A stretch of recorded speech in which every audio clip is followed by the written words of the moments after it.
नमस्कार दोस्तों, स्वागत है आपका एक बार फिर से आपके अपने यूट्यूब चैनल कंपटीशन प्रिपरेशन पे। दोस्तों, इस वीडियो में हम बात करने जा रहे हैं सीजीएल 2020 टीयर 1 के 18 अगस्त सेकेंड शिफ्ट मैथ्स के क्वेश्चन पेपर के। टीआई का क्वेश्चन छोड़ के बाकी सारे क्वेश्चन करेंगे, क्योंकि डीआई को हम एक कंपाइल्ड वीडियो में जिसमें सारे 21 शिफ्ट के डीआई के क्वेश्चन यानी 100 के अराउंड क्वेश्चन होंगे वो कर लेंगे। ठीक है, तो चलो स्टार्ट करते हैं। अगर आपने चैनल को सब्सक्राइब नहीं किया तो सब्सक्राइब कर लेना, वीडियो पसंद आएगी तो लाइक करना। ठीक है, ज़बरदस्ती नहीं है, अगर आपको समझ में आता है तो आप लाइक करें। और इस वीडियो में मुझे आपका रिव्यू भी चाहिए कि आपको वीडियो कैसी लग रही है, तो कमेंट सेक्शन में ज़रूर बता दिया करो कि कैसी लग रही है। ठीक है, और मैं कोशिश करूँगा जल्द से जल्द ये ख़त्म करके और सीएचएसएल के जो रिमेनिंग शिफ्ट है वो भी करवा दिया जाए, और एमटीएस का जो अच्छा शिफ्ट है यानी कि जो हार्ड शिफ्ट है वो भी करवा दिया जाए। ठीक है, तो चलो पहले प्रश्न पे आते हैं बिना आपका टाइम वेस्ट किए हुए। वैसे तो मुझे पहला प्रश्न छोड़ने में इंटरेस्ट नहीं है, लेकिन देखो पहला ही प्रश्न डीआई का है तो छोड़ना पड़ेगा, क्या कर सकते हैं। दूसरा प्रश्न देख लो, कहा कि sum of 3125 amounts to 3515.20 in 3 years at x% per annum interest being compounded yearly. What will be the simple interest on the same sum and for the same time at x plus 2% per annum? ध्यान से देखिएगा, कहा गया 3125 रुपये 3515 रुपये 20 पैसे हो जाते हैं 3 साल में x% पर एनम पे कंपाउंड इंटरेस्ट पे। ठीक है, कहा गया कि सेम सम के लिए सिंपल इंटरेस्ट क्या होगा अगर रेट ऑफ इंटरेस्ट 2% बढ़ा दी जाए। आसान सा प्रश्न है, 3 साल में इतना होता है। आपको पता है कि principal into 1+r/100 to the power n is equal to होता है अमाउंट।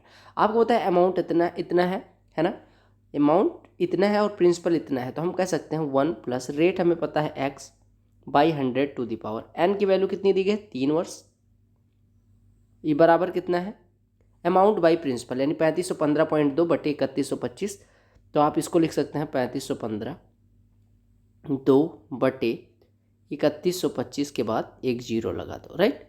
अच्छा, अब आपको सबसे पहले थोड़ा सा मैं सिंप्लीफाई करने का तरीका बताता हूँ। पहले आप किससे काट दो, पहले आप इसको काट दो 2 से काटोगे तो आपका मिल जाएगा ये 15 625, और ये मिल जाएगा आपका कितना मिल जाएगा 17, और ये 5 ये 7 6 मेरे हिसाब से। ठीक है, 15 7 5 6। ठीक है, अब आपको पता होगा कि भैया ये कितना होता है। एक चीज़ देखो, ये किसका क्यूब होता है, ये 26 का क्यूब होता है। ये किसका क्यूब होता है, 25 का क्यूब होता है, यानी ये 26/25 का होल क्यूब लिखा हुआ है। अगर 1+x/100 का होल क्यूब बराबर 26/25 का होल क्यूब, तो यहाँ से आप कह सकते हैं 1+x/100 बराबर हो जाएगा 26/25। अब अगर ये 26/25 हो गया तो यहाँ से x/100 कितना हो जाएगा 1/25, और x/100 अगर 1/25 है तो x बराबर कितना हो जाएगा 4%, यानी रेट ऑफ इंटरेस्ट निकल के आ गई 4%। अब आपको दिया गया कि अब रेट ऑफ इंटरेस्ट कितनी है 4 + 2 यानी कि 6% अब हो गई। ठीक है, तो 6% पे सिंपल इंटरेस्ट पूछा गया है सेम टाइम के लिए यानी 3 साल के लिए, तो 6% अगर 1 साल का है तो 3 साल का 18%।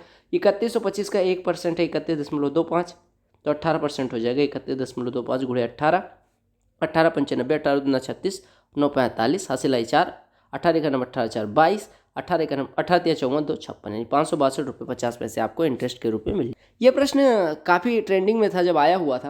If the 5 digit number this one is divisible by 3 7 and 11 what is the value of 5x + 3y। आपको 5x + 3y की वैल्यू निकालनी है।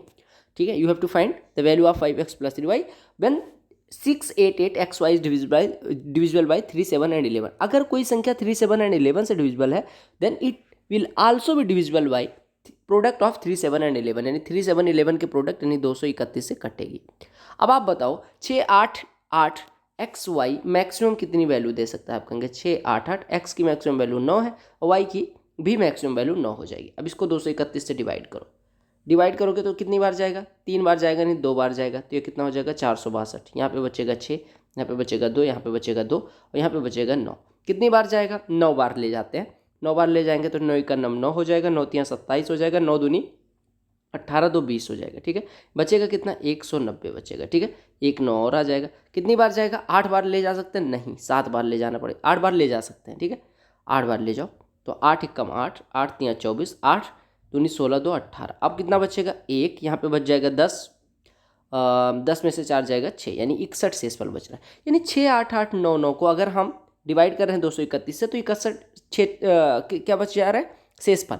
अगर 61 शेषफल बच जा रहा है तो आपको पता है कि अगर 61 इसमें ना होता है, 61 जो रिमाइंडर बच रहा है यानी 61 जो हम रिमाइंडर फाइंड कर पा रहे हैं, अगर वो ना होता तो हमारी संख्या पूरी पूरी किससे कट रही होती 2 3 1 से, यानी 61 इससे घटा दो यानी 6 8 8 2 8 68838 सॉरी, ये संख्या जो होगी वो किससे कट रही होगी, 3, 7 और 11 से, क्योंकि इसको डिवाइड करने पे अगर 61 रिमाइंडर आ रहा है इसका मतलब इसमें 61 ना होता तो ये 231 से कंप्लीटली डिविजिबल होती। अगर ये संख्या 688XY इससे कंप्लीटली डिविजिबल है और ये 68838 भी डिविजिबल है तो x की वैल्यू 3 हो गई, y की वैल्यू 8 हो गई। यहाँ पे पुट कर दो, x बराबर 3 यानी 5 या 15 प्लस 3 गुणे 8 24, तो 15 24 कितना हो गया, 39 आपका आंसर हो गया। देखो कहा गया by selling an article for 131.25 a trader gains as much percentage as the number representing the cost price of the article in order to earn 40% profit at what price should he sell the article। इसका trick भी है, basic भी है, पहले basic से समझाता हूँ फिर ट्रिक पे लेके आता हूँ। देखो सबसे पहले, और ट्रिक कैसी, ऑप्शन से करेंगे, कैसे, देखो पहले आप ऐसे समझो। कहा गया कि अगर हम मान लेते हैं कि क्रय मूल्य 100 रुपये होता तो कहा गया 131 रुपये 25 पैसे में बेचने पे 100% का ही लाभ होता। ठीक है, यानी कि अगर हम 100 रुपये मान रहे हैं तो 100% का लाभ, कहने का मतलब कि अगर क्रय मूल्य को हम x मानते हैं तो x% का लाभ, यानी कि हमें इसको कितने में बेचना पड़ता, 100 + x/100 गुने में किसके, x के, ये बराबर दिया गया है 131.25, यानी आपको x × 100 + x = मिल रहा है 131.25। बस बात खत्म हो गई। अब आपको 131.25 के दो ऐसे फैक्टर बनाने हैं, 131.25 के दो ऐसे फैक्टर बनाने हैं जिसको क्या करें, जिसको यहाँ पे x की वैल्यू मतलब रखने पे सेटिस्फाई कर जाए, या जिनका डिफरेंस हम कहें 100 हो। देखो दो फैक्टर हैं 100 + x और x, इनका डिफरेंस है 100, तो आप ऐसे देख सकते हैं। अगर अभी इतना आपके दिमाग में हो कि भैया x बराबर, हम देखो ऐसी संख्या रखनी है कि जिसका यूनिट डिजिट 5 हो, क्योंकि 5 का ही गुणनफल 5 आएगा, तो x बराबर हम अगर 5 रखें तो 5 × 105, यानी आपको ऐसे दिखाई पड़ रहा होगा कि x बराबर अगर हम 50 रखते हैं, x बराबर 50 रखेंगे तो 50 × 150 कितना हो जाएगा, 750, यानी 50 से तो बड़ा होगा। x बराबर 55 रखते हैं, 55 रखेंगे तो 55 × 155 कितना हो जाएगा, 55 × 155, ये लगभग 8500 के आसपास होगा, यानी कि 55 से भी बड़ा। 60 रख नहीं सकते, 65 रखें, 65 × 165 कितना हो जाएगा, 65 × 165 यानी 16 7 112, यानी 11-12 हज़ार के करीब पड़ेगा, यानी 70 रख नहीं सकते, आप 75 रखते हैं। x बराबर 75 रखो तो 75 × 175 करोगे तो आपका आंसर आ जाएगा, यानी x की वैल्यू हो गई 75। अब x बराबर 75 अगर हो गया तो 40% का प्रॉफिट लेना है, यानी 75 का 40% यानी कि 30 प्रॉफिट, यानी 75 + 30 यानी 105 में बेचेंगे। तो ऐसे भी कर सकते हैं, ठीक है। अदरवाइज आपको सीधे ऑप्शन पे आना था। कैसे, देखो अगर हम 40% प्रॉफिट के साथ बेचते हैं 140 का, तो वस्तु का क्रय मूल्य कितना हो जाएगा, 100। अब अगर 100 क्रय मूल्य हो गया तो कहा गया था कि पहले जब वो बेचता है तो जितना क्रय मूल्य उतने प्रतिशत लाभ होता है, यानी कि 100 का 100%, यानी 200 में तब बिकना चाहिए, यानी ये नहीं हो सकता। अगर हम 75 मान लेते, 75 अगर मान लेते कि 40% प्रॉफिट के बाद 75 में बेच रहे हैं, 40% प्रॉफिट के बाद यानी कि 7/5 क्रय मूल्य का 75 है, यानी x की वैल्यू लगभग कितनी आ जाती, 55 के आसपास। अब 55 पे अगर 55% प्रॉफिट लेते तो 131 में न बेचता, यानी कि 75 भी नहीं हो सकता। 100 अगर हम मान लेते हैं कि 40% प्रॉफिट के बाद हम 100 में बेच रहे हैं, यानी 7/5 × CP बराबर 100 होता अगर, तो 7 से ये लगभग 14 आ जाता, 14 × 5 = 70, यानी 70 पे 70% प्रॉफिट लेते तो 119 में बिकता, तो ये भी ना होता, तो आपका सीधे सीधे 105 हो जाता। तो ऑप्शन से करना ये क्वेश्चन ज़्यादा आसान था। अदरवाइज कुछ लोग कहते हैं कि 131.25 का ट्रिक ही लगाओ कि कितना हो सकता है, तो ट्रिक लगा के आप फिट करते हो कि मतलब डिफरेंस अगर 100 हो तो ऐसा होता है, वो सब ट्रिक है, वो सब याद नहीं आती, तो आप ऑप्शन का सहारा ले सकते हैं। अगला प्रश्न देखो, कहा कि ट्रेपेजियम है PQRS, जिसमें PQ पैरेलल RS के है और डायगोनल PR और QS इंटरसेक्ट करते हैं Q पे। पहले मैं ट्रेपेजियम बनाता हूँ, आमने सामने की भुजाएं समांतर, कौन कौन सी समांतर दी गई, PQRS, यानी ये P है, ये Q है, ये R है, ये S है, ये दोनों समांतर हैं, ठीक है, ये पैरेलल है, ठीक है। तो क्या PR और QS जो है वो डायगोनल्स हैं, वो किस पे काटते हैं, O पे काटते हैं, यानी this point is given as O, ये वाला बिंदु O है।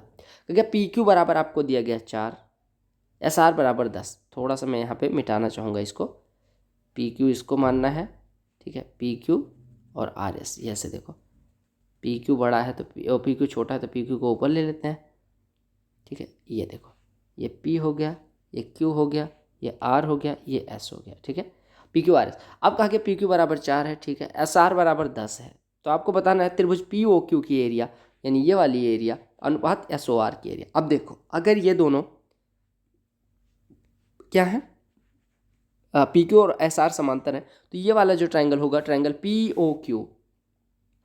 POQ वो सिमिलर हो जाएगा ट्रायंगल ROS के, देखो ये वाला कोण इस वाले कोण के बराबर होगा क्योंकि अल्टरनेट एंगल है, ये वाला कोण इस वाले कोण के बराबर होगा और ये दोनों तो शीर्षाभिमुख कोण है यानी अपोजिट एंगल्स हैं, तो ये बराबर ही होंगे। तो अगर सिमिलर हो गए तो इनके एरियाज का रेशियो यानी कि POQ की एरिया बटे SOR की एरिया बराबर हो जाएगी इनके करस्पॉन्डिंग साइड्स, इसका बेस ले रहे हैं इसका बेस ले रहे हैं, यानी कि POQ का बेस 4 बटे ROS का बेस 10 इसके स्क्वायर के बराबर होगा। सिमिलर ट्रायंगल्स की प्रॉपर्टी, तो 4/10 का स्क्वायर यानी कि 2/5 का स्क्वायर यानी 4/25 आपका आंसर हो जाएगा। तो बस इतना समझना था।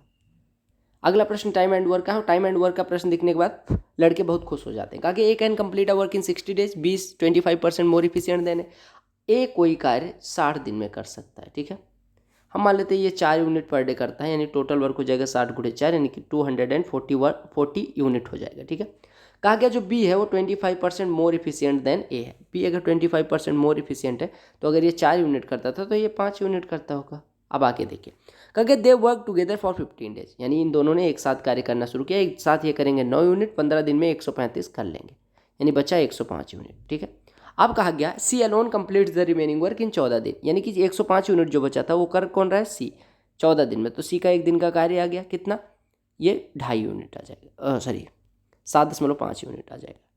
ठीक है, अरे 2 से काट दो ये 7, 2 से कटेगा सॉरी 7 से काट दो ये 2, 7 से कटेगा 15, 15/2 7.5। अब कहा गया B and C together will complete 5/8 part of the original work. B करता है 5 यूनिट, सी करता है 7.5, दोनों मिलकर करेंगे 12.5। करना कितना है, ओरिजिनल का 5/8 हिस्सा, यानी 240 का 5/8 कितना हो जाएगा, 1/8 30, तो 5/8 150। 12.5 अगर एक दिन में कर रहे हैं तो 150 करने के लिए आप कहेंगे 25/2, 25 × 150, 6 दूनी 12, यानी कि 12 दिन लगेंगे। समझ आ गया, सिंप्लीफिकेशन का प्रश्न है, आसान सा प्रश्न है। सबसे पहले ऑफ को सॉल्व करते हो तो ऑफ यहाँ पे है 4 × 3 12, 12 6 में डिवाइड करेगा 1/2, यानी ये लिखा हुआ है 1/2 माइनस 4/6 यानी कि 2/3 मल्टीप्लाइड बाय 13 - 10 तो ये हो जाएगा 3 3, यानी ये वाला 3 कैंसिल हो जाएगा, माइनस 2 × 15/6, 15/6 कितना हो जाएगा 15/6 × 6, यानी ये 15 लिखा हुआ है, ये 15 हो गया, 15 दूना 30 हो गया, यानी ये लिखा हुआ है 1/2 - 2 यानी -3/2 और -30, यानी आप देख सकते हैं ये -1 मतलब ये देखो ये लिखा हुआ -1 1/2 और -30, माइनस कॉमन ले लो, यानी ये लिखा हुआ है 30 + 1 सही 1/2 यानी 31 सही 1/2, लेकिन वो निगेटिव का आएगा। ठीक है, अगला प्रश्न में कहा गया कि 6342 को डिवाइड किया जाता है ABCD के बीच, इस रेशियो में कहा गया डिफरेंस निकालना है B और D के शेयर का। देखो अगर मैं मानूं कि A को 3 मिलते हैं, B को 4, C को 8 और D को 6, तो टोटल रुपए कितने हो जा रहे हैं 21। देखो 6 8 14 4 18 3 21, 21 बराबर आपको दिया गया 6 3 4 2। ठीक है, यानी 1 बराबर कितना हो जाएगा 302, 1 रुपये बराबर मतलब 1 अनुपात बराबर 302 रुपये। अब डिफरेंस किसका निकालना है B और D का, यानी 4 और 6 का, तो 4 और 6 का डिफरेंस कितना हो जाएगा 2, यानी कि 1 बराबर 302, 2 बराबर 604। कहा गया एक दुकानदार है, यानी ये shopkeeper buys an article at 30% discount on its market price and sells it at 5% discount on its market price. If he earns a profit of 65 then what is the value of article. कहा गया 30% discount पे खरीदता है, यानी 70% पे खरीदता होगा market price के, और बेचता कितने पे 5% डिस्काउंट पे, यानी कि 95% में बेचता है किसके मार्केट प्राइस के। और इन दोनों का जो डिफरेंस है वो 65 रुपये, क्यों, क्योंकि 70 मान लो कोई चीज़ खरीदता है कोई और 95 में बेचता है, यानी कि 25% आया और 25% बराबर दिया गया है 65 रुपये। तो आपको बताना है मार्केट प्राइस, 25% किसका, ये भी मार्केट प्राइस का 70% था, ये भी मार्केट प्राइस का 95, यानी ये जो 25% डिफरेंस आया है वो मार्केट प्राइस का है। मार्केट प्राइस का 25% अगर 65 है तो 100% 65 × 4 यानी 260 रुपये हो जाएंगे। देखो मैं हमेशा ऐसे सिखाता हूँ कि आपको 1-2 प्रश्न में टाइम लग जाएगा, लेकिन 2500 प्रश्न जब करोगे तो आप औरों से जो ट्रिक पे खेल रहे होंगे उनसे आसानी से कर रहे होगे। तो टाइम मैनेज करना इज मोर इंपॉर्टेंट देन आपको ट्रिक लर्न करना है ना। क्योंकि cost of tiling the floor of a rectangular room is 9100 at 65 rupees per metre square. The ratio of its length and width of the floor is 7:5। Perimeter निकालें।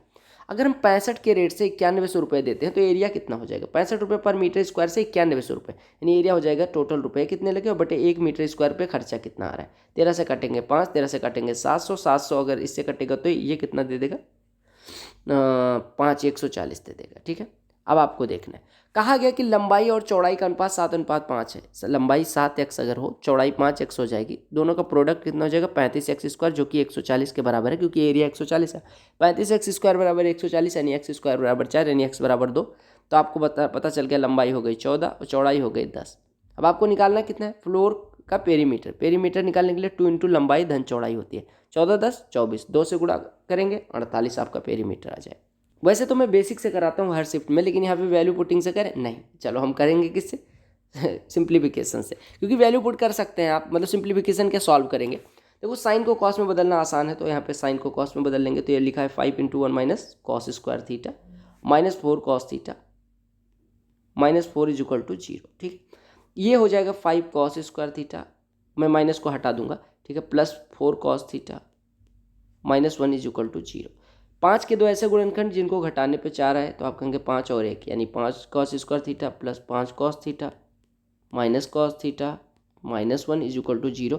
यहाँ पे 5 cos theta common ले लेंगे, यहाँ पे बचेगा कॉस थीटा प्लस 1, यहाँ पे ले लेंगे माइनस 1 कॉमन, तो ये बचेगा cos theta plus 1 is equal to 0। Cos theta plus 1 से डिवाइड कर देंगे, यानी 5 कॉस थीटा माइनस 1 बराबर 0, यानी कि 5 cos theta is equal to 1, यानी cos theta is equal to 1/5 हो गया। अब अगर कॉस थीटा 1/5 है, छोटा सा ट्राइंगल ड्रा करता हूँ, ये अगर थीटा है, ये 1 है, ये 5 है, तो ये कितना हो जाएगा रूट का 24।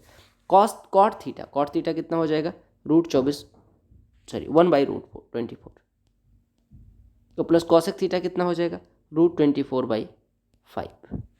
सही कर रहा है, ये 5/√24, ठीक है, 5/√24 हो जाएगा, यानी ये हो गया 6/√24। √24 से ऊपर नीचे गुणा, तो ये 6/24 हो जाएगा, 6 से कटेगा ये 4 हो जाएगा। √24/4 को क्या लिख सकते हैं √24, तो ये 2√6 हो जाएगा बटे 4, ये कट गया 2, तो √6/2। बेसिक से करना थोड़ा आपको ट्रिकी लगा होगा, लेकिन आसान है। कहा गया ये chord A B of circle C1 of radius 17 centimetre touches circle C2 which is concentric to C1। The radius of C2 is 8 centimetre, what is the length of chord A B. ध्यान से देखिएगा, दो concentric circle दिए गए हैं, यानी कि concentric circle मतलब होता है संकेंद्रीय, यानी कि इनका सेंटर सेम, ये सेंटर है, ठीक है। कहा गया ये C1 है, नहीं ये C2 है, ये C2 है, ये C1 है। कहा गया C1 की एक जीवा C2 को टच करती है, ये जीवा हो गई, ठीक है, जो C1 को टच करती है, ये A हो गया, C2 को टच करती है, ये AB हो गया। कहा गया C2 की रेडियस 8 है, यानी ये 8 दी गई। कहा गया पहले बड़े वाले का डायमीटर रेडियस 17 है, अगर ये 8 है, यहाँ पे परपेंडिकुलर होगा, अगर ये 17 ये 8 है, तो ये 15 हो जाएगा, और आपको पता है अगर परपेंडिकुलर है तो बाइसेक्ट करेगा, यानी 15 ये भी हो जाएगा, तो पूरी जीवा AB की लंबाई कितनी हो जाएगी 15 दूर। चलो बहुत टाइम बाद रिलैक्स करने का मौका मिला, DI का क्वेश्चन है, और आप लोग देखो, आप लोगों को अगर समझ आ रहा है, स्पीड में इस वजह से बढ़ा के रख रहा हूँ ताकि आपका एक भी मिनट वेस्ट ना हो। और वेस्ट क्यों नहीं होगा, जब सारे शिफ्ट आप सोल्यूशन देखोगे तो कोई ना कोई क्वेश्चन मैं मैक्सिमम टाइम ट्राई करता हूँ कि उसको एकदम बेसिक से जाऊँ, आराम से समझाते हुए करूँ, लेकिन जब वही क्वेश्चन 25 बार आता है तो या तो छोड़ दूँ या तो तेज़ी से करवा दूँ। तेज़ी से करवाता हूँ, आपका दिमाग भी उतनी तेज़ी से रिस्पॉन्ड करना शुरू कर देता है, after some time you will feel कि आपकी स्पीड बढ़ गई है, ठीक है। अब वही वाली बात है कि आप जिंदगी भर पुजारा की तरह खेलो, फिर आपसे कहा जाए कि T20 मैच में आप ऋषभ पंत बन जाओ, या रोहित शर्मा या विराट कोहली बन जाओ, धड़ाधड़ हिट करने लगो, या KL राहुल बन जाओ, ठीक है, तो ऐसे नहीं हो सकता ना। आप जैसे खेलते आए वो ऐसे खेलोगे, तो इसी वजह से कहते हो पढ़ाए भी मास्टर अगर थोड़ा तेज, तभी आपकी एफिशिएंसी बनती, तभी आपको लगता है कि हाँ कवर करना है। अब वो भी मतलब धीमे धीमे पढ़ा रहे कछुए की चाल से, तो आप भी कछुआ ही बनोगे, खरगोश नहीं बन सकते। और अब वो जमाना चला गया जब कछुए जीता करते थे, खरगोश हार जाते। आजकल के खरगोश 1.5 किलोमीटर से आपको 100 मीटर की रेस में पिछाड़ देंगे। अब लगाना दिमाग की कैसे पिछाड़ देंगे। देखो अगला प्रश्न बहुत बढ़िया प्रश्न है। अगर त्रिभुज ABC एक इक्विलेटरल यानी कि समबाहु त्रिभुज है, D एक पॉइंट BC पे इस प्रकार से कि BD अनुपात DC या BD अनुपात BC 1:3 है, AD बराबर 5√7 है, तो आपको लंबाई निकालनी है ट्राइंगल की भुजा की। यहाँ पे BD अनुपात DC ना देके BD अनुपात BC दिया गया, ध्यान से देखिएगा। ये आपको कोई ट्राइंगल है ABC, ठीक है। कहा गया D इस प्रकार से है, ये मान लो D बिंदु है, बिंदु को ऐसे दिखाते नहीं है, D यहाँ पे है, मान लो ये D बिंदु है, A से D को मिला दो, ठीक है। हम क्या काम करते हैं, हमें दिया गया कि BD अनुपात BC 1:3 है, यानी BD अगर x है तो पूरा DC कितना हो जाएगा 2x, क्योंकि पूरा 3 सॉरी हाँ 2 पूरा कितना है, देखो BD अगर 1 है तो BC 3 है, यानी कि BD अगर x है तो उसको 3x मान।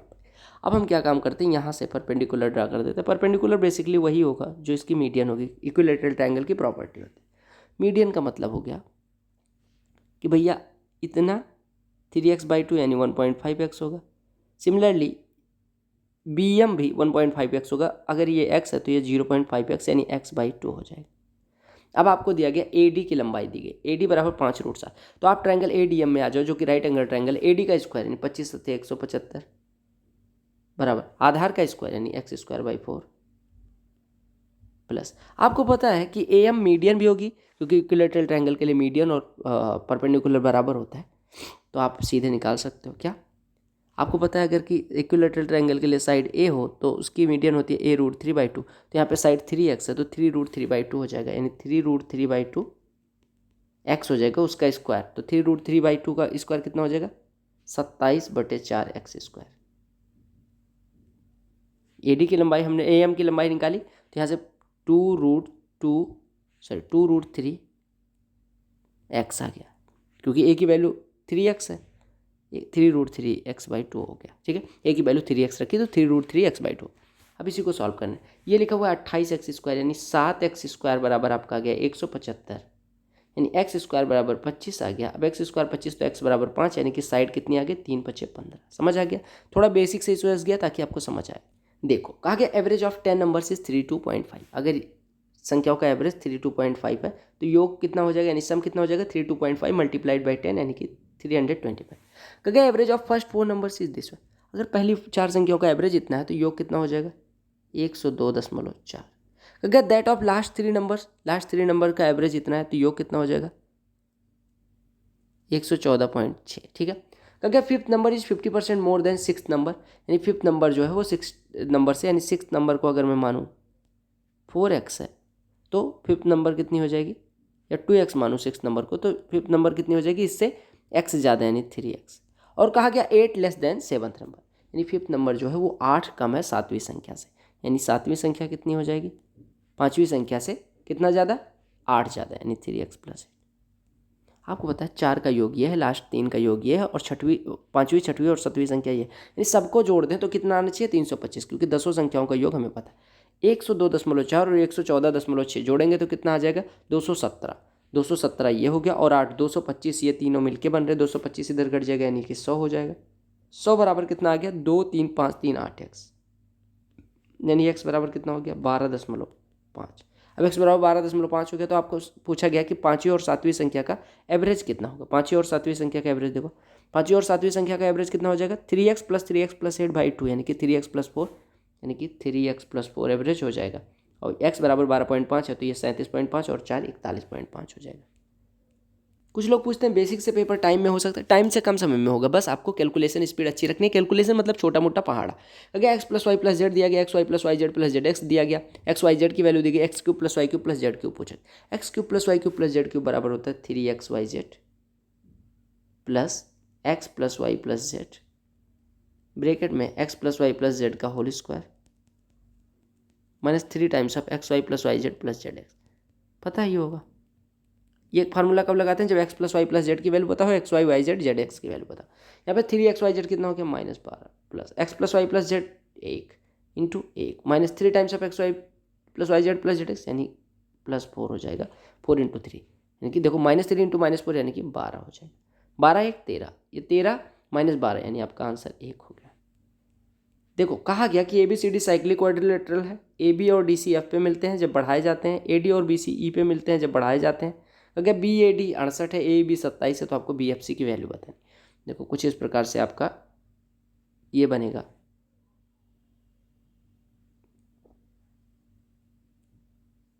ये है, ये कुछ इस प्रकार से फिगर बनेगा। ठीक है, हाँ बहुत सुंदर नहीं बना लेकिन फिर भी मान लेते हैं। ABDC ये कहाँ पे मिलते हैं? F पे मिलते हैं, और ये वाले मिलते हैं E पे मिलते हैं। ठीक है, आपसे कहा गया कि BAD बराबर 68 अंश है, BAD 68 है, ये वाला 68 है। ठीक है, AEB यानी ये वाला कोण 27 अंश है, तो आपको वैल्यू किसकी निकालनी है? BFC की वैल्यू निकालनी है। देखो अगर ये 68 है तो ये कितना हो जाएगा? अगर ये 68 है तो ये हो जाएगा 112। देखो 112 80 180 बनाने के लिए, अगर ये 112 है तो ये वाला कितना हो जाएगा अपने आप? देखो अगर ये 112 है तो ये वाला कितना हो जाएगा? ये आप कहेंगे कि 112 है यानी कि इसका एक्सटीरियर एंगल है, तो अगर ये 27 है तो ये हो जाएगा आपका 85। ठीक है, अब ये 85 हो गया तो ये वाला कितना हो जाएगा? या आप ऐसे देखो, अगर ये 85 है तो ये वाला भी 85 होगा, क्योंकि देखो ये 180 - 85 होगा, और ये 180 - 85 है तो ये 85 हो जाएगा। आपको पता है ये 85 है, ये 112 है, यानी कि ये कितना हो जाएगा? 95। ये कितना हो जाएगा? 68। ये कितना हो जाएगा? अरे देखो ये 112 है, पूरा 180 होगा, ऐसे 85 है, पूरा 180 होगा, तो ये 95 168, तो ये कितना हो जाएगा? 8 5 13, ये 163 दोनों मिलके हो रहे हैं, तो इसको 117 डिग्री केवल होना पड़ेगा। समझ आया ना? आपको क्या काम करना है, ये 68 दिया गया था तो 112 हो गया। अब ये 112 है, ये 27 है, तो ये बाह्य कोण है, यानी कि इन दोनों कोणों के योग के बराबर होगा। अगर ये 27 है तो ये 85 हो गया, ये 85 हो गया तो ये कितना हो गया? 95। ये 95 हो गया तो इसको कितना होना पड़ेगा? 85, क्योंकि साइक्लिक क्वाड्रिलेटरल की प्रॉपर्टी आमने सामने के गुणों का 180 करना है। ये 95, ये 85, ये 85 हो गया तो ये कितना हो जाएगा? 95, क्यों? क्योंकि 180 माइनस 95। बस आपका खत्म। कहा गया ए की इनकम 20% कम है बी की इनकम से, और income of C is 70% of sum of A and B is income. देखो ए बी के बारे में बात किया गया। अगर बी की इनकम अगर 10x है तो ए की इनकम 20% कम है, यानी 18x। क्योंकि सी की इनकम इन दोनों के योग के 70% के बराबर है। 10 8 18 सत्ते 126, यानी 12.6x सी की इनकम है। कहा गया the income of D is 25% more than C की इनकम, यानी डी की इनकम जो है वो 25% ज़्यादा है। 25% ज़्यादा होने का 5/4 गुना, यानी 12 पंचे 60, 3 63/4, यानी कि 15.75x इनकी इनकम है। अब कहा गया डिफरेंस बिटवीन बी और डी के इनकम के बीच का डिफरेंस जो है वो 5.75x आ रहा है, और इन्होंने दिया है 230 के बाद 2 जीरो। ये कटेगा, ये 4 दे देगा, यानी कि x बराबर आ गया 4000। अब आपसे पूछा क्या गया? आपसे कहा गया ए की इनकम 4 8 32,000। तो पढ़ते रहो, सिलेक्शन जरूर होगा। अगला क्वेश्चन डीआई का छोड़ते हैं, और टाइम स्पीड एंड डिस्टेंस का प्रश्न दिखे तो एकदम मौज करके करा करो, डरा ना करो। क्योंकि Suman travels from point x to y and Rekha travels from y to x। ये x पॉइंट मान लो, ये मान लो y। सुमन को इधर कर दो, इधर कर दो रेखा को, ठीक है। क्योंकि after meeting on the same base Suman and यहाँ पे कहीं पे मिलती हैं, और ये इधर की तरफ जाती हैं, ये महन इधर की तरफ आती हैं, ठीक है। क्योंकि सुमन को 3 घंटे 12 मिनट लगते हैं, यानी 3 से 1/5 घंटे लगते हैं यहाँ से यहाँ जाने में, और इनको 48 मिनट 1 आवर 48 मिनट, यानी कि 4/5, यानी कि 9/5 लगते हैं, ठीक है। क्योंकि इफ स्पीड ऑफ रेखा की स्पीड 9 दी गई है, तो आपको सुमन की स्पीड निकालनी है। आपने पढ़ा होगा कि अगर एक दूसरे से मिलने के बाद T1 और T2 समझ लें, और सुमन की स्पीड S और रेखा की स्पीड R हो, तो आप कह सकते हैं कि सुमन की स्पीड बटे रेखा की स्पीड बराबर अंडर रूट में समय का उल्टा कर दो, यानी कि सुमन द्वारा लिया गया समय को बाद में लिखेंगे, यानी कि सुमन की स्पीड बटे रेखा की स्पीड बराबर अंडर रूट में रेखा द्वारा लिया गया समय, यानी 9/5 डिवाइडेड बाई सुमन द्वारा लिया गया समय, यानी कि 5 × 15 = 16/5। ये कट गया। सुमन की स्पीड कितनी दी गई है हमें नहीं पता। सुमन बराबर हो जाएगा रेखा इंटू √9/16, यानी 3/4। ये कितना हो गया? 9 × 27/4। देखो आर की वैल्यू यहाँ पे देखो, रेखा की स्पीड 9 दी गई, 27/4। 27/4 बेसिकली होता है 6 3/4। कहा गया कि Q 90 डिग्री है, tan R बराबर 1/3 है। देखो ये Q है, ये P है, ये R है। tan या R ऐसे लिख लो, ये P है, ये Q है, ये R है। tan R बराबर 1/3, यानी ये 1 है, ये 3 है, तो ये √10 हो जाएगा, क्योंकि ये 90 डिग्री है। अगर sec P की वैल्यू कितनी हो जाएगी? √10/1 इंटू cos R की वैल्यू कितनी हो जाएगी? 1/√10, सॉरी 3/√10, 3/√10 प्लस sin P कितना हो जाएगा? 3/√10 डिवाइडेड बाई cosec R कितना हो जाएगा? √10 इंटू sin R कितना हो जाएगा? 1/√10 माइनस cosec P यानी कि √10/3 देख लेना, √10/3। ओके अब देखो बस इसी को सॉल्व करना है। √10 कट गया, यानी ये आपका ऊपर आ रहा है। √10 हर जगह से काट भी सकते हो, लेकिन ये लिखा हुआ है 6/√10, यहाँ पे लिखा है -7/3 √10, तो ये कट गया, 3 ऊपर चला जाएगा, माइनस में 6 × 18/7 आपका आंसर। अगला प्रश्न दिया है, और कुछ लोग पूछते हैं प्री और मेंस के प्रश्न में अंतर होता है। बिल्कुल होता है। अगर आप पढ़ोगे नहीं, प्री भी कठिन लगेगा, मेंस भी कठिन लगेगा, लेकिन जो पढ़ते हैं उनके लिए दोनों आसान होता है। अगर tan थीटा बराबर √5 है, तो आपको cosec square theta plus sec square theta divided by this one. tan theta बराबर √5 है, तो आपको पता है sec थीटा बराबर कितना होता है? आपको पता है sec थीटा बराबर होता है अंडर रूट में 1 + tan स्क्वायर थीटा, यानी 1 + 5, यानी कि √6। अब sec थीटा आपका आ ही गया। आपको पता है tan थीटा बराबर √5 है, तो cot थीटा कितना हो जाएगा? cot थीटा बराबर 1/√5। और आपको पता है cot थीटा बराबर कितना, cosec थीटा बराबर कितना होता है? अंडर रूट में 1 + cot स्क्वायर थीटा, यानी 1 + 1/5, यानी ये √6/5 हो जाएगा। वैल्यू पुट कर दो, तो cosec स्क्वायर थीटा यानी कि 6/5 प्लस sec स्क्वायर थीटा यानी कि 6/5 -6 - 6 तो ये आपका 6 कट जाएगा, यानी 1/5 + 1 यानी 6/5 और नीचे -4/5, 5 कट गया यानी -6/4 यानी -3/2। अगला प्रश्न x² - दिस वन = 0, तो आपको इसकी वैल्यू निकाल। इसको मैं एकदम बेसिक से जाऊँगा क्योंकि मेरे पास है टाइम। तो x² + 1 = 5√2x हो जाएगा। x से डिवाइड कर देंगे तो x + 1/x = 5√2 आ जाएगा। हमें पता है कि यहाँ पे x³ + 1/x का कोई फार्मूला नहीं बन रहा है, यहाँ पे x² + 1 का कोई फार्मूला नहीं बन रहा। तो हम क्या काम करते हैं, x से ऊपर नीचे डिवाइड कर देते हैं। x को ऊपर डिवाइड करेंगे तो x² + 1/x² आएगा, नीचे x से डिवाइड करेंगे तो x + 1/x। और अगर ऊपर नीचे दोनों गुणा मतलब समान संख्या से गुणा कर रहे हैं, समान संख्या से भाग कर रहे हैं, यानी if we multiply by the same number on the deno and by the same number in the new में, तो आपको कोई फर्क पड़ने वाला है नहीं। आपको पता है x + 1/x के हो, तो x² + 1/x² कितना होता है, k² - 2 यानी 5√2 का स्क्वायर यानी 50 - 2 यानी कि 48 ऊपर हो जाएगा और बटे 5√2 नीचे हो जाएगा। √2 से ऊपर नीचे गुणा तो यहाँ पे 2 बचेगा, 2 से 48 कटेगा 24 यानी 24√2/5 आपका उत्तर हो जाएगा। लो कांस्टेंट टर्म पूछ लिया, आप कांस्टेंट टर्म के लिए क्या करोगे, कुछ भी दिक्कत नहीं है। देखो आपको फार्मूले पे खोल देना है। देखो इसका क्यूब a - b का whole cube, a³ - b³ -3ab × a - b, a³ यानी x⁻6 हमें मतलब नहीं है, -b³ -1/x³ इससे हमें मतलब नहीं, -3ab यानी कि -3 × a 5x² × 1/x × a - b यानी कि 5x² - 1/x। यहाँ बच रहा है x। अब आपको पता है x का x² में गुणा होगा तो x³ यानी इससे भी हमें मतलब नहीं है। हमें मतलब किससे है, इसका गुणा इसमें हो, यानी कि -15x का गुणा -1/x में होगा, तो यही हमारा x कांस्टेंट टर्म देगा। तो -15 × -1 यानी कि कांस्टेंट टर्म 15 आ जाएगा। हमें उससे मतलब नहीं जिसमें कोई वैल्यू है, ठीक है। यानी देखो a³ करते x⁻6 आता है, b³ करते 1/x³ आता है। हमें कांस्टेंट टर्म यानी x वाला होना ही नहीं चाहिए उसमें। -3ab × a - b -3 × a × b हमने किया, x की एक पावर इससे कट गई यानी यहाँ पे बच रहा है 5x। अब 5x में किससे गुणा करें कि x कट जाए, आप कहेंगे 1/x, यानी इस वाले टर्म से हमें मतलब है। हमने गुणा किया तो हमारा 15 आया, कांस्टेंट टर्म 15 हो गया। आई होप आपको सारे क्वेश्चन समझ में आ गए होंगे। अगर समझ में आ गया तो वीडियो को लाइक कर देना, दोस्तों के साथ शेयर कर देना। टेलीग्राम चैनल से नहीं जुड़े हो जाके जरूर जुड़ जाओ, PDF आपको उधर मिल जाएगा, फाइल सेक्शन में ढूंढ लेना।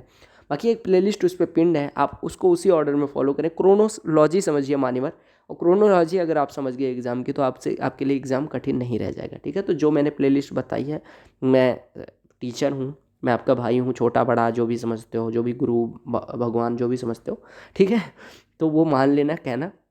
और प्रीवियस ईयर को अच्छे से करोगे ज़रूर, क्योंकि जिस तरह से मैं करवाता हूँ बेसिक से, उससे कॉन्सेप्ट बिल्डिंग भी होती है और आपका साथ साथ प्रैक्टिस भी होता रहता है। तो आपके दिमाग को मैं प्रेशराइज करता हूँ कि भैया तेज़ करो, है ना।